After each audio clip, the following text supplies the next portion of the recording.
Story सुनो, ऐसी पुरानी कोई सच में पुरानी स्टोरी है बहुत चिंटू होते हुए की। मैं क्या है वापस तुम्हें प्लॉट समझाना पड़ेगा और क्या। हाँ, कौन सी क्लास की बात है, सुन के ये मत बोलना सर आप तो बहुत ही ओपी निकले। क्लास फर्स्ट की बात है, क्लास फर्स्ट की बात है। हाँ, सच बात है एकदम, ठीक है, इसमें कोई मसाला नहीं है। आपको सुनकर ऐसा लगेगा कि इसमें मसाला है, बट नहीं है। तो क्लास फर्स्ट की बात है। हमारा जो स्कूल हुआ करता था उसमें बहुत बच्चे थे, करीबन उस टाइम पे ही करीबन 2,500-3,000 बच्चे थे उसमें। तो और वैसे ही जैसे सेक्शंस होते हैं, अलग अलग सेक्शंस, फर्स्ट क्लास के 6 सेक्शन थे, हर एक में 40-40 बच्चे, बहुत बच्चे हुआ करते थे यार। तो हम लोग छोटे थे, तो क्या है, छोटे बच्चों की विंग अलग होती है ना, फर्स्ट सेकंड थर्ड तक की विंग अलग होती है। तो वही चड्डी पैंट पहन के घूमते रहते थे छोटी वाली, तब उस टाइम पे वही कल्चर था। तो भैया इंटरवल हुआ था, जो जिसको आप रिसेस बोलते हैं, हम लोग तो रिसेस ही बोलते थे यार, वो हुआ था, खाना वाना खाया और बेल लग चुकी थी। उसके बाद में हमारी इंग्लिश वाली मैम का लेक्चर था या इंग्लिश वाले मैम की क्लास थी। उनका इतना ज्यादा प्रभाव था, कोई सा भी बच्चा उठा लो स्कूल में, उनके सेक्शन का जो है वो हो ही नहीं सकता कि वो काम ना करके आए, हो ही नहीं सकता। या तो वो आएगा नहीं, या इनफैक्ट वो आएगा भी, क्योंकि आएगा नहीं तो उसकी गलती बढ़ जाएगी। उनका इतना आतंक था, क्योंकि वो बच्चे के थप्पड़ मारती थी ना। मान लो यहां पर क्लास का टेबल है, यहां वो बैठी है, उस तरफ कॉपी चेक करना है कि तुम खड़े हो, अगर थप्पड़ पड़ा तो आप फिसलते हुए क्लास से बाहर निकल जाओगे, फिसलते हुए। इतनी तेज पड़ता था उनका थप्पड़। तो उनकी क्लास थी उस इंटरवल के बाद, काम वाम किया हुआ था, वो सब एकदम ओके था। बट क्या, पानी वाली वाटर कूलर वाली लाइन में, जून जुलाई के महीने में पानी वाली लाइन में हम लोग लगे हुए थे। अब जैसे मेरी बारी आई, मेरे आगे एक लड़की और थी हमारे सेक्शन की, तो वो क्या कर रही थी, एकदम नेचुरल फिनोमेना, उसका बॉटल थी, वो गले में डाल के जो ले जाते हैं ना, वो बॉटल वो वहीं पे भर रही थी, ठंडे पानी, ठीक है, बॉटल भर रही थी। भरने के बाद में जैसे ही भर गई, मैंने कहा आप साइड में हो जा, मेरी बारी। बोले नहीं, थोड़ा सा पी लेती हूं, पी कर इसमें से कम करके दोबारा भर के फिर क्लास में जाऊंगी। और बेल बज चुकी थी, हम लोग अलग ही बोल रहे हैं, रश में थे, मेरे पीछे और भी मेरे दोस्त खड़े थे। तो भैया अब ध्यान से फील दिस थिंग कि ये सामने वाटर कूलर, छोटे हम लोग चिंटू चिंटी इस टाइप के, तो वो वहां पे भर के पी भी ढंग से रही है, तबियत से मोटी चाड़ी थी, पी के आधी बोतल खाली कर दी, अब दोबारा भरूंगी, ठीक है।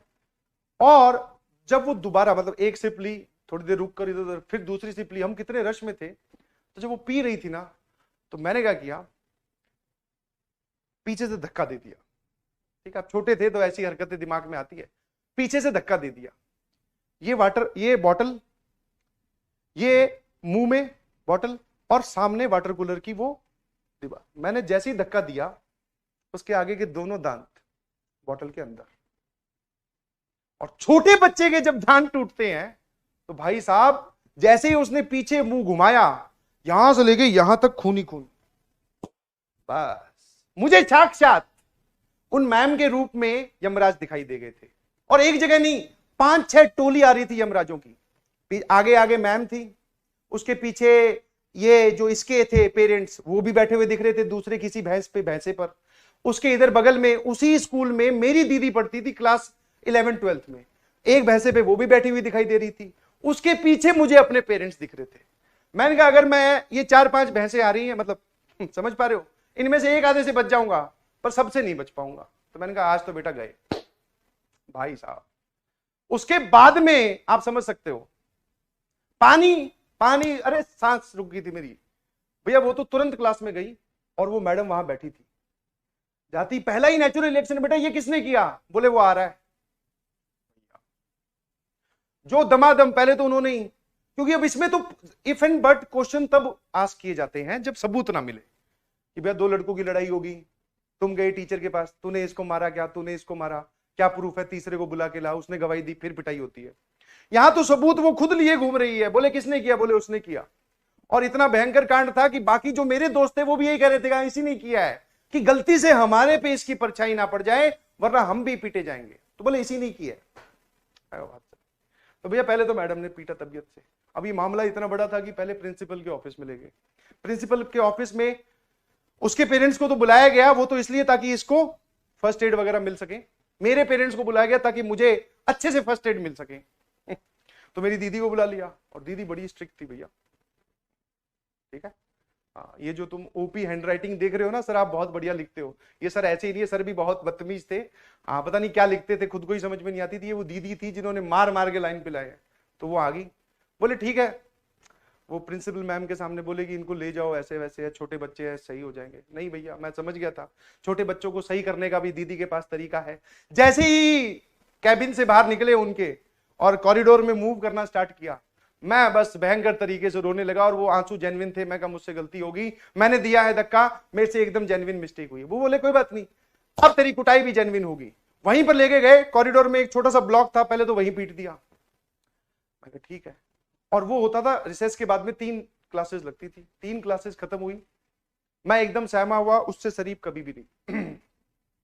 ठीक है। तो घर जाने की बारी, हम सब लोग पैदल घर जाते थे, दीदी, मैं और मेरे आसपास वो चिंटू पिंटू। वो इस बार चिंटू पिंटू कोई नहीं दिखाई दे रहा, मैं अकेला ही घूम रहा हूं गले में बोतल डाल के। आगे 2 कदम पे दीदी चल रही है, पीछे पीछे। भैया घर चले गए। घर जाते ही उन्होंने तुरंत, बैग रखा नहीं था उससे पहले ही, वो कांड पूरा का पूरा घर पे समझा दिया। बोले आज ये करके आया लाडला आपका। भाई मुझे लगा कि यार कुछ खाना वाना खा लेंगे, सुबह से तो वैसे ही हालत खराब हुई पड़ी है। खाना वाना सब भूल गए। मैंने जाके सीधा सीधा बोला मम्मी को, मैंने कहा देखो भाई, सही है, सब सही है। अच्छा, एक और इसमें मेन इंटरेस्टिंग चीज बीच में रह गई। वो जो लड़की थी, उसने वहां पर जाते जाते एंड दिस इज रियल, ध्यान रखना, वहां पर जाते जाते, क्लास में जाते जाते, क्लास से निकलकर प्रिंसिपल के कैबिन तक जाते जाते एक और इल्जाम मेरे सर पे डाल दिया था कि इसने मुझे आई लव यू बोला है। और बचपन में ये बात आपके अगर कैरेक्टर पे लग जाती है कि आपने किसी को आई लव यू बोला है, दैट मीन्स आपने सबसे बड़ा क्राइम किया है। हाँ, छोटे छोटे ही थे, उसका कोई मतलब नहीं पता, बट हाँ ये होता था कि किसी को फंसाना है तो आप ऐसा बोल दो कि इसने आई लव यू बोला है। मगर भाई, और वो बात दीदी को बताई गई, मुझे नहीं बताई गई। तो दीदी आके बोलती है बाद में कि ये ऐसे भी करके आए। तो वो जो मम्मी मेरे फेवर में थे थोड़े बहुत, बोले कोई बात नहीं। वो कोई बात नहीं से पता नहीं कौन सी बात पे आ गए। बोले आजा।